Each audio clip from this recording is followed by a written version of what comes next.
Select Board to order. First order of business is approving the minutes of our March 20th regular meeting. I haven't heard anything from anybody about corrections to the minutes. Is someone willing to give me a motion to approve them, to accept them? Gary, I honestly did not get a chance to read them, so... Okay, somebody who did get a chance to read. Got a motion? I can't understand, I wasn't here. I'll second it.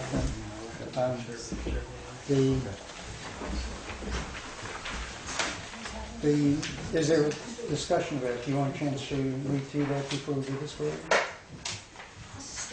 Yeah, because I can't vote intelligently. No, we have to wait for Gloria to read that then because we won't have enough votes to do anything one way or the other.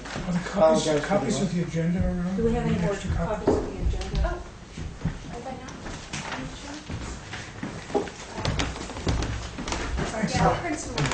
No, they were just up back.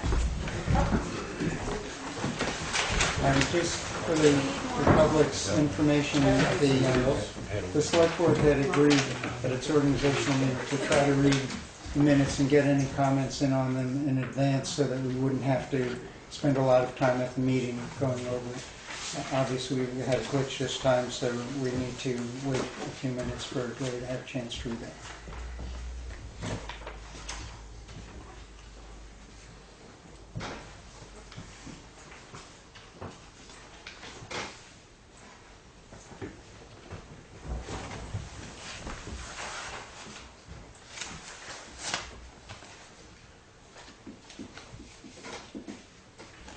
Okay.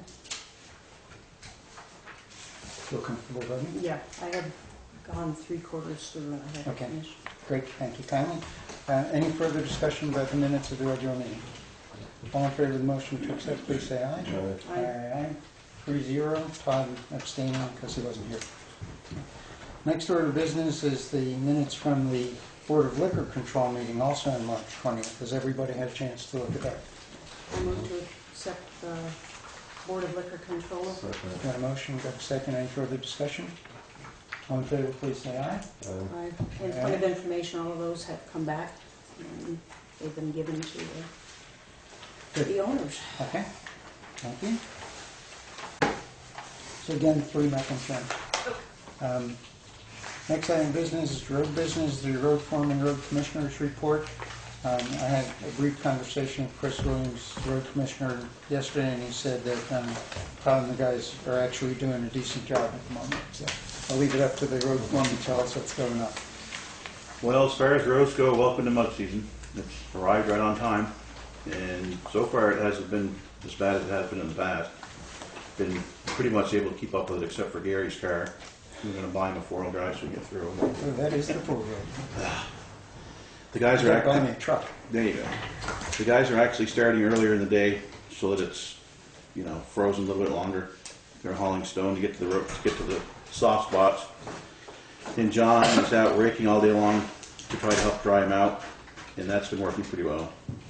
We have actually graded a few roads, and that's helped a little bit. And as soon as Fitzpatrick's get the crusher going, which I guess will be tomorrow maybe, we'll start hauling some crushed gravel on some of the real rough spots. As far as the equipment goes, we had to replace both batteries in the grader yesterday. That just failed suddenly for some reason. The 09 Sterling is having rear brake work done. The 06 Sterling is having some rear brake work done that we're doing at the garage. The front mounted rake that John uses, we just got done overhauling that. We built some new pieces for it, put new bushings and stuff in it, so it's pretty good again. We did that at the shop. The backhoe cat was supposed to be down today, didn't come down for some reason, work on a hydraulic leak on the stabilizer, and it needs a new cutting edge in the front bucket. And we're starting to take the wings off the trucks as we get time. The Arch Bridge, I don't know if any of you saw it, but Deb Luskin wrote a very good letter to the newspapers.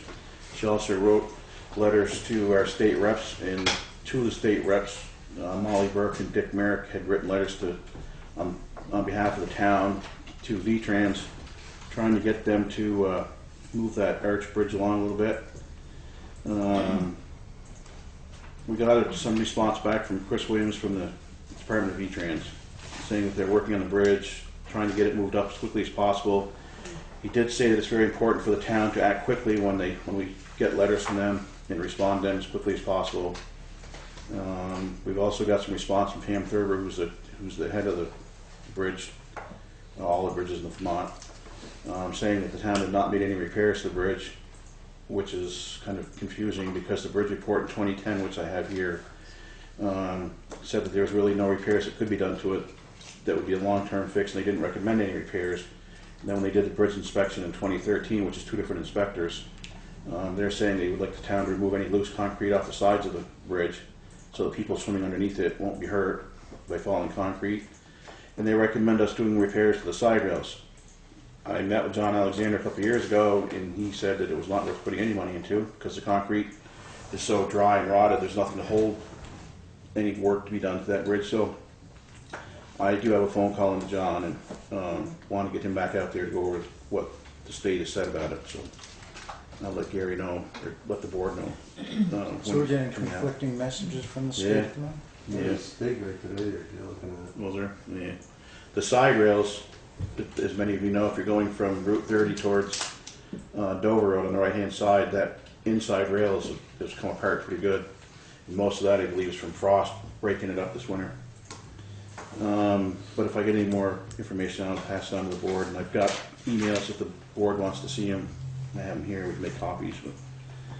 But the Williamsville Hall, I had Jeff Russ come over to get the furnace and water going again for the talent show.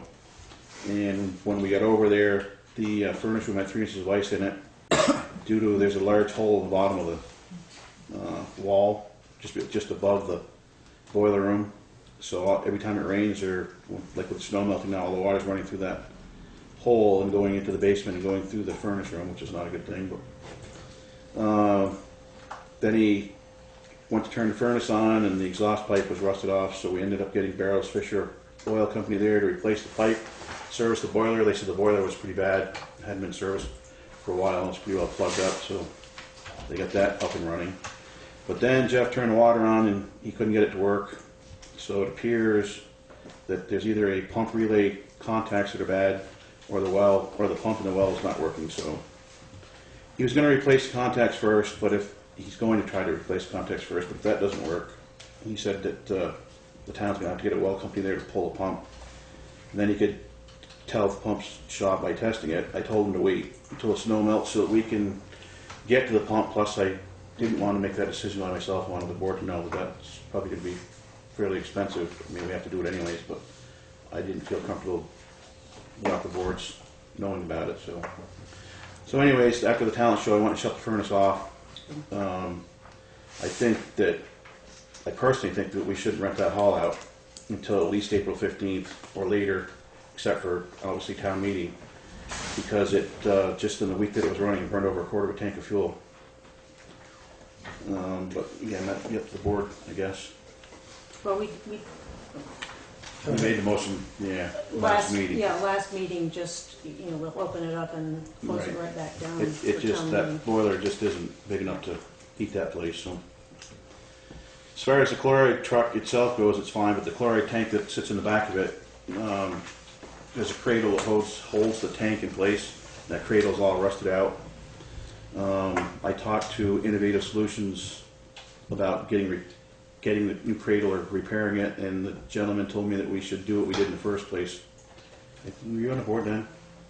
You might have been. They had to sign a contract with them, and they'll give you the whole setup to go on the back of the truck, as long as you use 10,000 gallons of chloride within 3 years.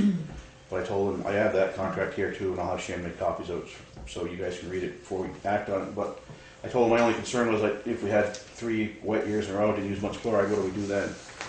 So he said to discuss it and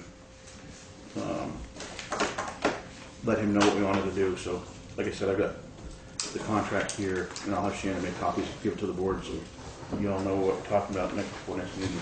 Okay, so it sounds like we should put an item on the agenda for next meeting to talk about the possible chloride service contract. Yeah.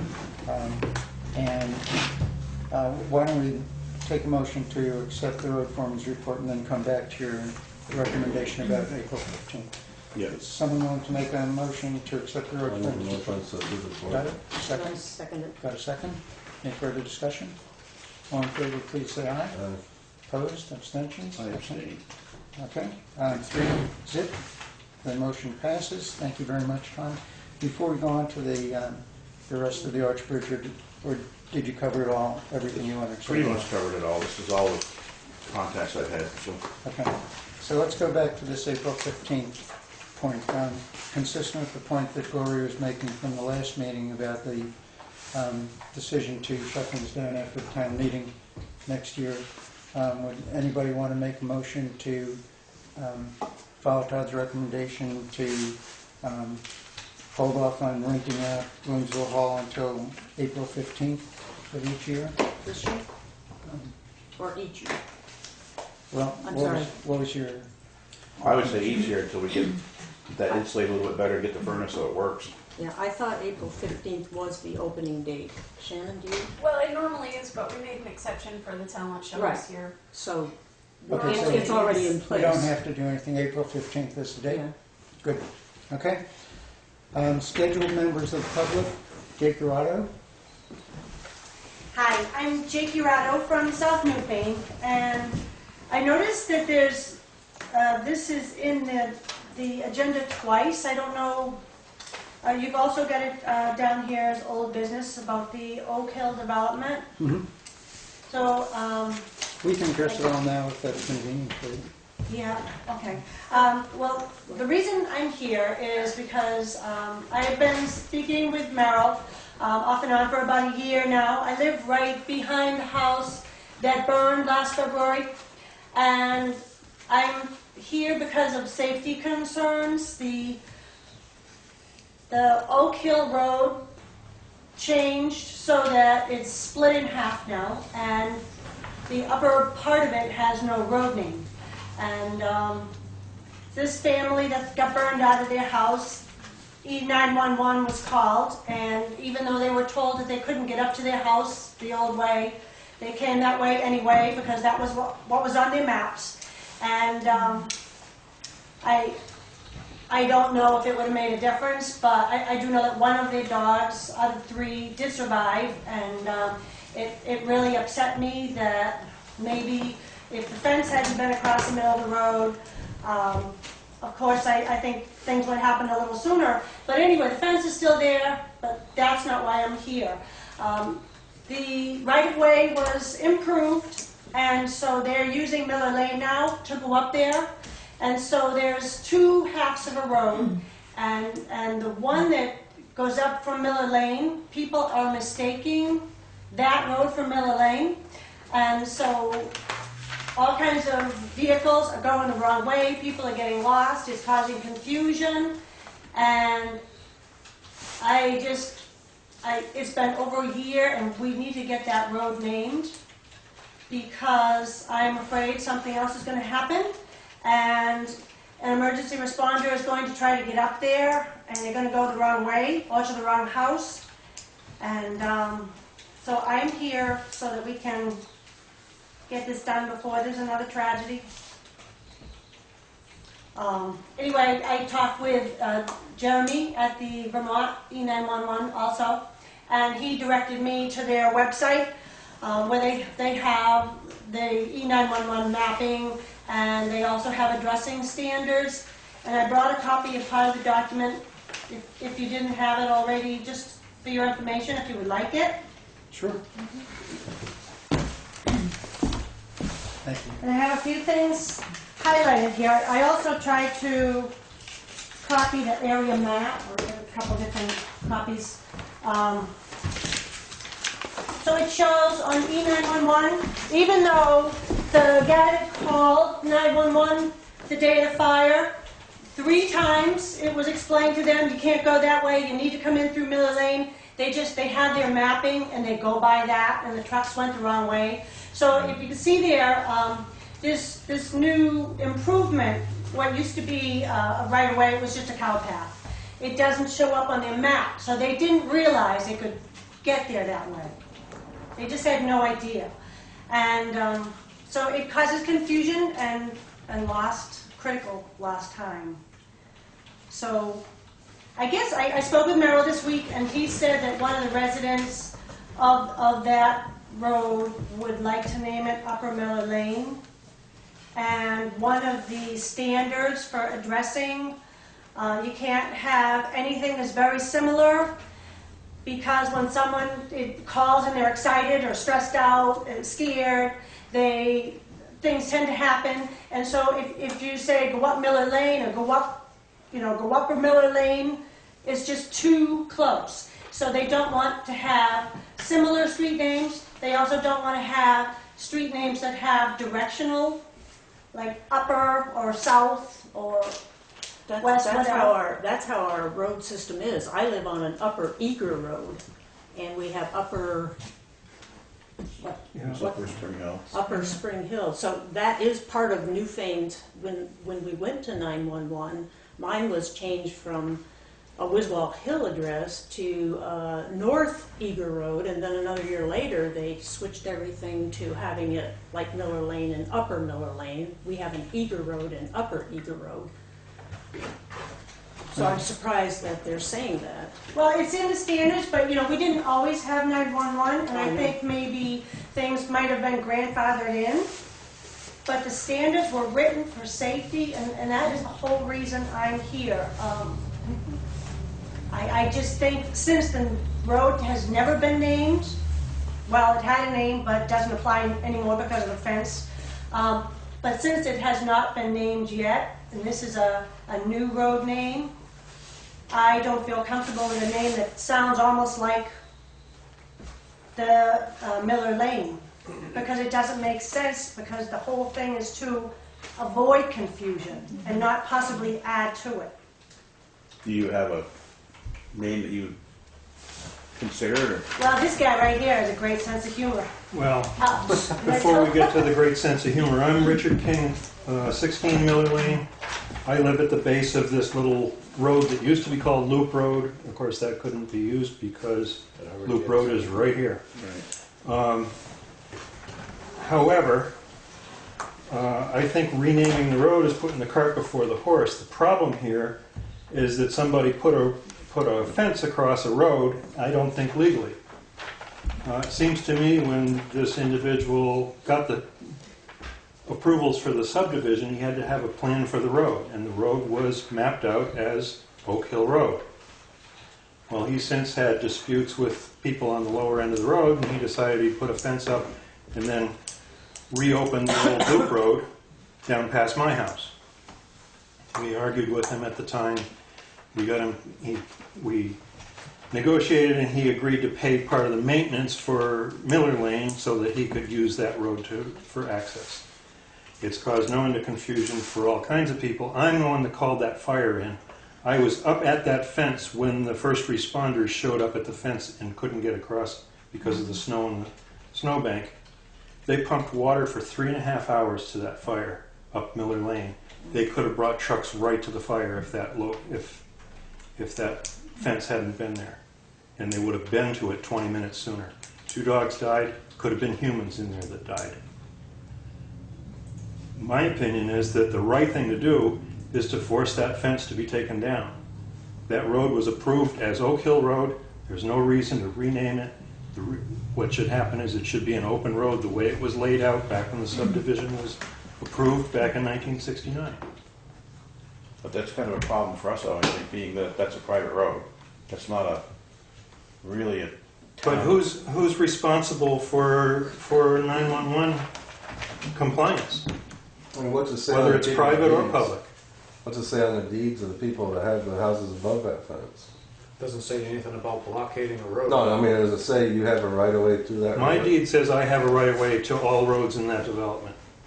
And Well, if I'm the just fence saying, is like, the across ones it, that I are don't above have a it, right they couldn't to. get there before. If it's on their deed as a right of way to that, they had a deeded right of way when they bought the land. Did they obviously buy it off the person that? The fellow who did the subdivision is the one that put up the fence, and he lives up at the end of Oak Hill Road. Right. Is he the one that did the subdivision originally? To Yes. Yeah. So what I'm saying is, if he deeded them, if there was a right of way across that road, we went with the land that he sold to people, Yeah. he'd have a right to use that road. He couldn't block it on you, I wouldn't think. But he anyways. has blocked it. But I mean, if it's a deeded right away to you, I think it'd have to be, I mean, probably a lawyer, talk to him, one of you guys would have to have a lawyer, or somebody would have to call him up. I mean, like Todd said, it's a private road, so I don't know if the town really can, besides maybe like you're talking about the 911, get that involved, but. Well, he probably had to get approval for the road layout from the town, didn't he? When he did the subdivision? Probably had a driveway. Zoning, right? Yeah, zoning. Wouldn't have been zoning, or that might have been pre-zoning though, isn't it? What, there probably was no zoning I then, think that was before zoning. before zoning probably. 6 years before. What's your take of this? I mean, you've been working on it for quite a I've been while. working on it, too long. I had a meeting with Art Sar, who's the, I guess, the treasurer for the Oak Hill Association. And he's the one that came in, suggested Upper Miller Lane as a name. And my discussion with him was basically we had to get a name from the select board, and then the signage has to be approved. Because you have to meet the standards for road signs. And it suggested that on Parish Hill to put Upper Miller Lane, so we can distinguish where, what it is, and then put a good road sign there. But I talked to Jeremy last Thursday, and he was okay with the idea of renaming the upper portion of Oak Hill. And the number sequence would remain pretty close to what it is now. So we got 4 houses that will have a new road name. And That would be the Upper Miller Lane. Upper Miller Lane, or Jake had suggested Middle Tree Lane. I don't care what the name is, I just need a name. Well, Middle Tree Hill, that's what it Middle Tree Hill, right? Do the people you spoke to, Merle, do you think they might be willing to consider a different name other than Upper Miller Lane? Yeah. Yes, sir. I think if you're gonna name it Upper Miller Lane, it's gonna confuse people with the whole Miller Lane Association. They were already Oak Hill, why don't they name it Upper Oak Hill if they're gonna name it or something? Just on a side note, Gary, I think it was more out of just being a little more compassionate. When we did this, the 9/11 stuff, most of the folks, when we gave roads names, we talked to the folks. They agreed on it. And my road's Double D Drive. But what I'm saying is, I think again, if you said there's 4 folks on that, those 4 folks should be able to come up with a name that they like. And that really, I don't know if that logistically that has to be done that way or not, but I'm just saying that would solve that issue of it. If you've got, It's this whole issue sounds like there's more than one aspect to it that neighbors need to be working out among themselves. And if there's an issue that the right-of-way, the legal right-of-way is being blocked by that fence, then it's one neighbor looking at that with an attorney to see if there's some action that needs to be taken to protect that deeded right-of-way.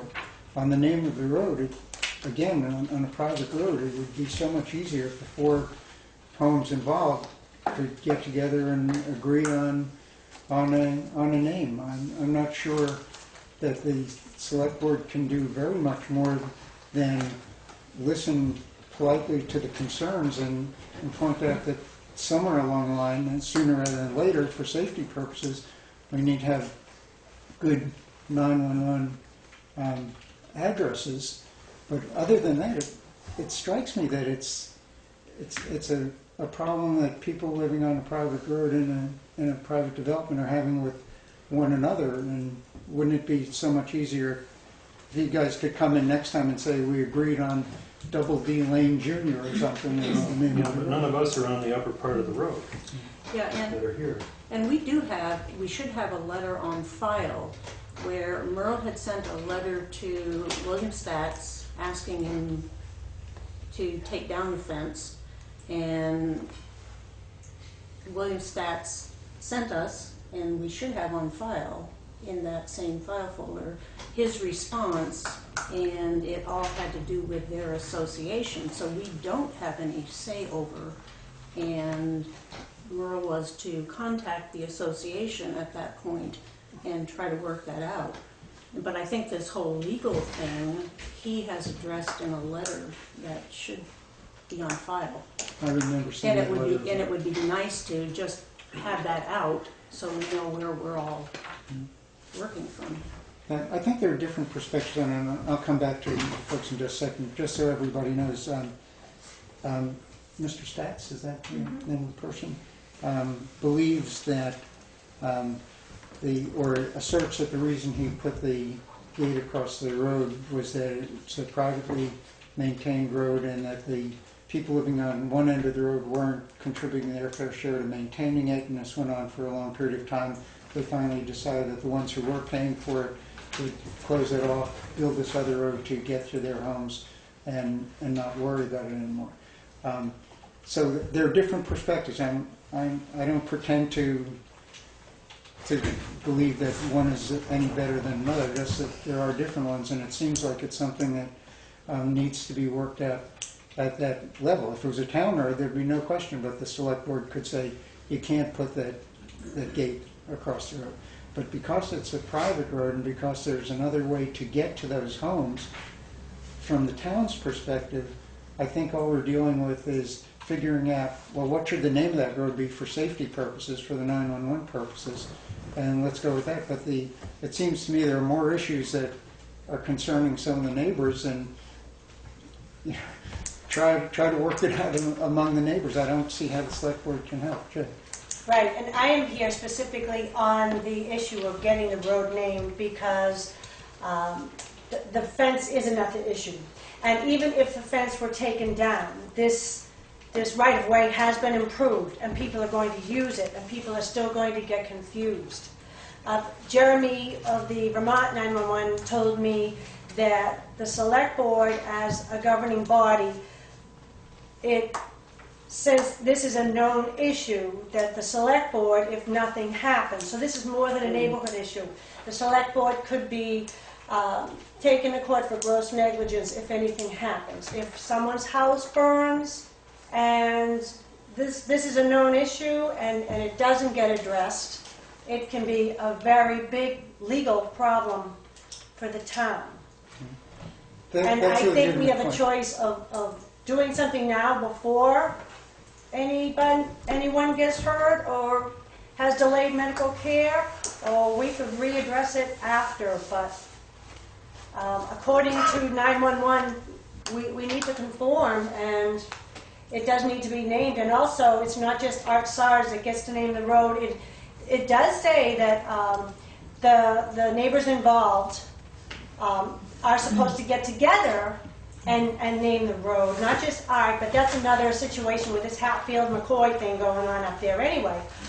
But any private road, not just public roads, private roads with more than 2 houses on them must conform with E911.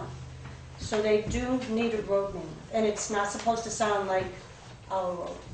I think you're making a legitimate point. The fact of the matter is that the town is working on it. We've got Merle in contact with the community association. They've suggested a road name. I think it does make sense for the neighbors to get together to agree on what road name makes the most sense. But we're in the process. So legally, the town is doing what it's supposed to be doing. I think, frankly, the neighbors need to step up to the plate over here and cooperate with one another a little bit so that we can do that. I mean, you guys agree on a road name, and Merle can get it into the 911 system tomorrow. We already have a road. We already have a road name. It's not our road to name. Well, you know what I'm talking about. This new extension of the old cow path or whatever it was. But there's nobody here representing them right Okay. But, then I think what I have to conclude is that for the moment, Merle is doing what needs to be done for the town. We're in the negotiation process. I know it's not going quickly enough for you folks. I wish it could go more quickly. But I think that we're doing what we can be doing at this point in time. Unless someone has some specific suggestion or a pragmatic way for us to go forward, other than saying, it's gross negligence if you don't do it. I think we all realize that, and that's why we're trying to do something. Does Steve Jones, does he know about any of this? We'll call it No Name Road. No, but does Steve Jones know about, Pardon? does Steve Jones know about this at all? I haven't talked to Steve. Maybe the thing to They do have a is, fire up there, he has to know about it. well, maybe the thing to do is contact him, Yeah. let him know that we need a name for that road. Maybe he can work with the 4 people to get us a name before the next meeting or something, this fire chief. Well, when I talked to Art, he says it was a general consensus of his 4 neighbors, or 3 neighbors. That, you know, Upper Miller Lane. Are They all were- of them on Miller Lane? No, Or are None of them are are. all of the All of people those are here? on the affected portion of Oak Hill, the upper portion. they have a legal 911 address right now, Yeah. Just can't get to it. but you can't get to it the way it shows on the map. I was one of the first ones there that day, so on the wrong side of the fence. Yeah, and when, Go ahead, Gloria. well, Steve came in to license a dog, and so I asked him about that, and he hadn't heard, and he said to me that maybe he didn't arrive on time, but he didn't think there was any problem with the fence, that you were pumping up Miller Lane, so maybe No, that we was had to just turn the in the trucks around. timing. The trucks, 2 of the trucks Yeah. came in the back side of the fence. Had to back around, come around to the bottom side. Then we laid 4-inch hose up in there because we can't run a tanker shower. Yeah, that's, So it was gonna take a few minutes to get things going anyways, but that just made Right. it a little bit worse. But Kind of fence it is. it's just a split rail. yeah. Yeah, if it had been my house that burned, that fence wouldn't be there, I guarantee you. Let's hear from this gentleman. So you guys are working on it. From what it sounds like, the process is moving. But that process is simply to get a good 911 Name. address for the people who are no longer accessing it through Oak Hill Road. And so who is it, or what agency approves the name? I think the town gets to approve the Okay. name. I just want to state that I don't want to have anything to do with Miller Lane, because that will just add to the confusion. It's too close to the Miller Lane name if they want to name it Upper. I mean, they already have an Oak Hill address. If they name it Upper, they can do that. But I just want to keep it away from Miller Lane. I think from the safety standpoint, then there's Hi, a lady my back name's there. Lynn Hilbrand. I live on Miller Lane also. I'm a single mom. I live at the very end. And we've had nothing but confusion and so far small safety issues from my point of view. Over the last year and a half, there have been many, many instances where I needed home repairs or deliveries, and they take hours longer. People are getting lost. I work for an hourly wage. I'm not salaried, so if I have to wait for my furnace to get fixed and they get lost, I don't get paid for that, and that's an issue. And about a month ago, on one of those horribly bitter cold nights, I had car problems and called AAA, and they told me they'd be there in 20 to 40 minutes. 2 hours later, I had to walk up the horrible freezing cold icy road in the dark and find them, and they were lost up on the Oak Hill part because it's so unclear. And I'm so thankful that it was a car emergency, not a medical emergency, because those cannot take 2 hours. You know, no one would want that. So I really want to stress how important it is. I know it just seems like a road name, but for us, we've all had issues, from car problems to repair problems to a house burning down from this fence and this road. And I'd really like to stress how important it is that we get this done in a timely manner and make it as safe as possible. And I would also say, don't have anything to do with the Miller Lane name. Name it something else, make the signage clear so people can find all of us. Mr. Statt's nurse came to my house after she had gotten lost last fall. And although I've had many issues with Mr. Stats, as we all have, I gave her the right directions. You know, if that could have been a life-threatening emergency for him. And fortunately things have worked out, but that's luck on our side right now. So I'd like to go in terms of safety on our side. Okay, well, first of all, thank you all very much for sharing your thoughts on this. I think what we can do is what we can do, which is proceed as rapidly as we can to come up with an acceptable road name and adequate 911 addresses so that we take care of these safety concerns and with directions. I have to admit to a little confusion about the concern about the upper aspect. I'm hearing not Upper Miller Lane, but it's okay for it to be Upper Oak Hill Road. And I know there are potential problems with it. We've had people come visit us who've turned onto Eager Road expecting to be able to continue through onto Upper Eager Road. They can't though because there's woods in between those two roads. But my understanding here is that that's not exactly the case here, that this improved road does allow access to those homes, decent access to those homes, and it's just a matter of making sure we've got some clear 911 name so that the emergency services people know how to get there, right? Yeah. So, you know, if it's a deal breaker because it's Upper Miller Lane rather than Upper Oak Hill Lane, it just seems almost silly to me. The idea is to get some accurate and good address so that we can get the 911 system in working order as much as possible. I frankly wouldn't care if it was called Upper Cats Road or something, but it just doesn't matter as long as there's a good address that the emergency service people can have. When they have that, they're not going to be confused about the upper or the lower or anything else because it'll be on the maps. Someone coming in to deliver a package or to repair a furnace or something may well have the same kind of problem that my guests experienced, where they thought they were going to be able to continue through there. But that's not the same emergency. I think what we have to deal with first is the safety aspect of this. And if we could get that safety aspect taken care of tomorrow by calling it Upper Miller Lane, if I lived there, that'd be my vote, as opposed to waiting 6 months while we work back and forth to decide whether we wanted it to be a different name. It's too close.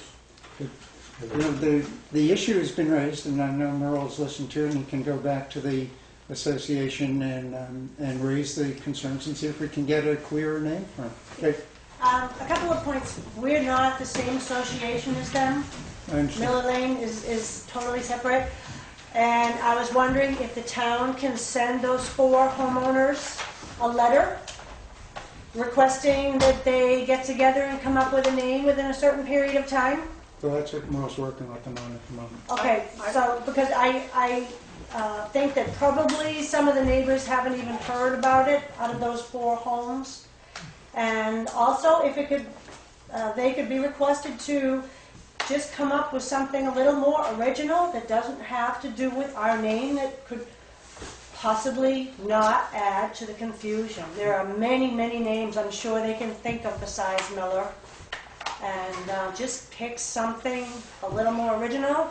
And also, I just want to state that at this meeting that we need a sign. Miller Lane goes to the left, and people just, and George did put up a sort of a handmade sign that says Miller Lane that points, and people just don't see it. They see that straight road, and they just go straight. And so I would think after Rick's driveway or somewhere, there should be a legal street name, something that will be reflective in the dark if emergency vehicles need to go up there.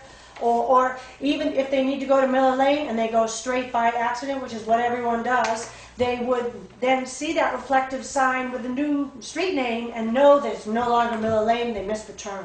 Yeah. That's a very good point that you're making, and we'll certainly try to take that into account. And once a decision is made, there will be the reflective signs and everything posted, so hopefully that'll help a little bit. Jeff? I don't want to interfere with this, but I just have a side issue.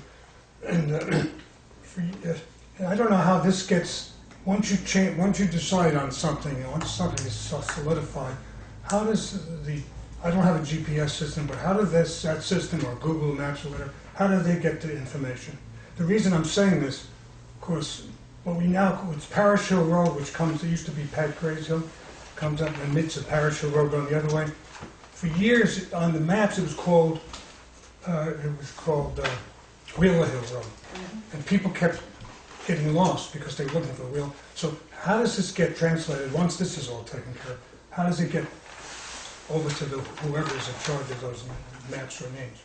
Just curious. E911. You don't have to answer me now, I'm just curious. Well, Merle said he will contact E911 and give them all that So they specific then- information. They then Yeah. send it. And then we would have to, in terms of our own maps and everything, you know, we've got land records that have to be accounted for, we've got, But in terms of the delivery guy or the repairman, if he's depending upon a GPS system and Google didn't update their Google Maps or something, he's still gonna have a problem getting it. But we can at least take care of the emergency services aspect of it. Well, I think it'd take care of itself anyways. They did call it Upper Oak Hill, because you're talking about the signs.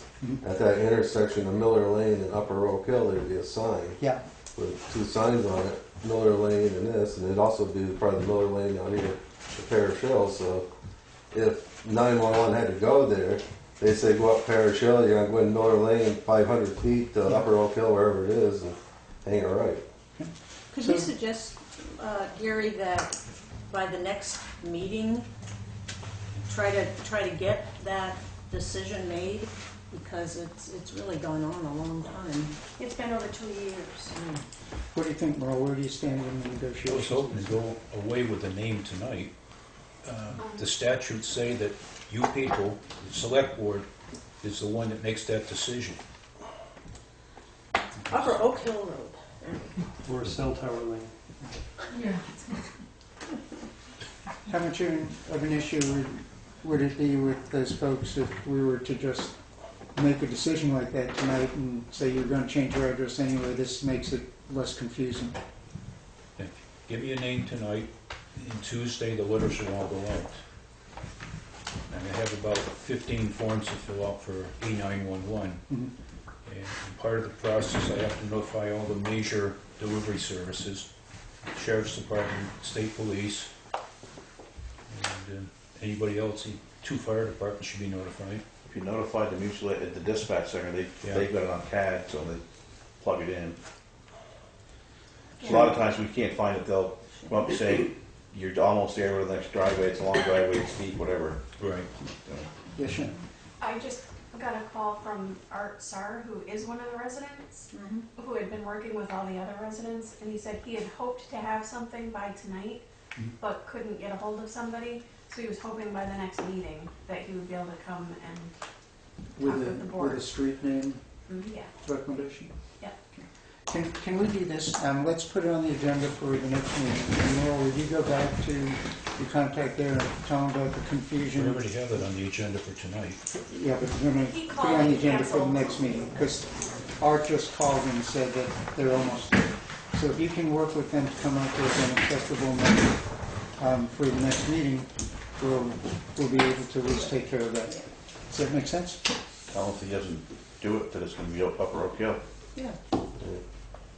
Also, maybe you want to talk to Steve Jones, he could, Right. just so he would know, so he could let or mutual aid, whatever, know, so if they do have an emergency, at least they know how to get there. Right.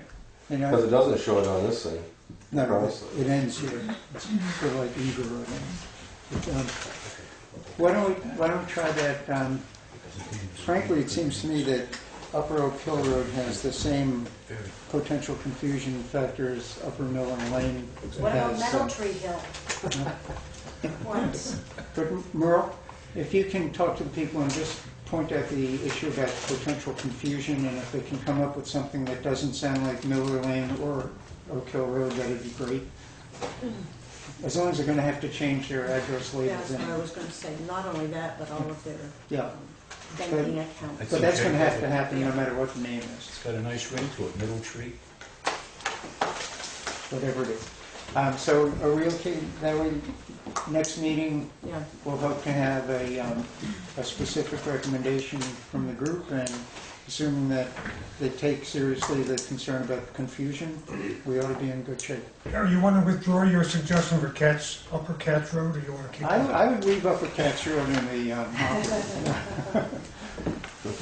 I if you just can't had, go with Cats Road, make it Upper Mandel Road, that's okay with me. if we're finished with that, I totally support what Jake is trying to do. I think I'm glad you guys are working on it. I just want to quickly, just very quickly stay on Mr. King, what's your first name? Rick. Rick's concern. This has to do with fire. Are there any, where in Vermont in the statute, does anything control fire trucks and fire procedures and any of that? Is that not totally private? As far as what? Well, can a person, even on a private road, do anything that could jeopardize the safety of those around them, even if on a private road? I don't know, I'm just asking a question, but I just think it's something maybe we can't solve now. I just think it's something to consider. It's sort of an interesting question. I know when the town was considering actually gating Upper River Road, that's another one of the uppers that we already have in town. The deal there was going to be that the emergency services people would be able to open the gate when they needed to, and it would just be there to try to stop the through traffic from using it. On a private road, it seems to me the controlling factor is the legal liability. You put a